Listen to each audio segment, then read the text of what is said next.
రాజేంద్ర ప్రసాద్ గారు నమస్కారం సార్. నమస్కారం. 48 ఇయర్స్ ఇండస్ట్రీ, హీరోగా ఎన్నో గొప్ప సినిమాలు చేశారు. అండ్ సెకండ్ ఇన్నింగ్స్లో ఇప్పుడు గొప్ప గొప్ప పాత్రలు చేస్తూనే ఉన్నారు కూడా ఇంకా. సో యాజ్ ఎ యాక్టర్గా ఆకలి తీరిందా సార్? మీ డ్రీమ్ రోల్ ఏమిటి?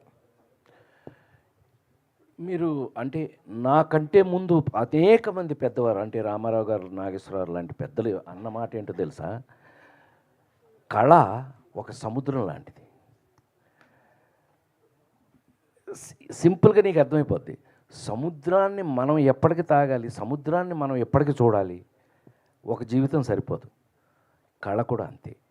వచ్చే అవకాశాలను బట్టి మనం ఆ నలుగురు ఎప్పుడు మాట అనుకునేవాళ్ళం, ఎప్పుడు మనకన్నా మనకు వచ్చిన అవకాశం గొప్పది. సో ఇవాళ ఈ అవకాశం రాలేదు అని అనుకోండి, ఈ వయసుకి కరెక్ట్గా ఇది మనం చేయగలిగింది ఏముండదు. కానీ అవకాశాలు ఇలా వస్తున్నప్పుడు మాత్రం నువ్వు అన్న దాహం తీరటం అనేదో, ఆకలి తీరటం అనేదో ఉండదమ్మా. అసలు మీరు నమ్మి తీరాలి. వీళ్ళు ఉన్నారని మరీ చిన్న పిల్లల ముందు ఒప్పుకోవడం బాగోదేమో నాకు తెలియదు. కానీ నాకు అలాంటి మొహాటాలు లేవు. మీకు తెలుసు ఆ విషయం. గాడిద గుడ్డు భయపడి చచ్చాను. ఎందుకనంటే ఇంత 3 వేరియేషన్లు ఉన్నాయి అబ్బాయి ఈ సినిమాలో. ఈ చూసారుగా ఇందాక సైకిల్ వేసుకుని లేడీస్ టైలర్. మీకు ఎప్పుడు లేడీస్ టైలర్ నువ్వు పుట్టినప్పుడుది? నిన్ను చూస్తుంటే అట్లా అనిపిస్తుంది. అవలా నువ్వు పుట్టిన ఒక 40 ఏళ్ళు అవలా?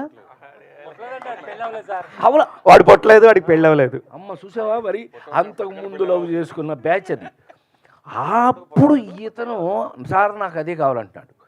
ఊరిని వాయిస్ దగ్గర నుంచి, ఏమండి ఆహార్యం దగ్గర నుంచి, గెటప్ దగ్గర నుంచి, బెల్ బాటమ్ ప్యాంట్ల దగ్గర నుంచి, సైకిల్ దగ్గర నుంచి, పైగా ఆ గోదావరిలో మనకి ఇప్పటికీ గోదావరే కదా అది. ఆ గోదావరిలో తీసుకెళ్ళి సైకిల్ వేసి రమ్మంటాడు. అంటున్నాడు కెమెరా పక్కన వచ్చున్నాయి. సరే మనం తొక్కాలి అనుకుని చిన్న మనసులోనేమో మనసు పెట్టుకుని తొక్కలే అనుకుని మనకున్న యాటిట్యూడ్. నా అదృష్టం ఏంటంటే నా యాటిట్యూడే.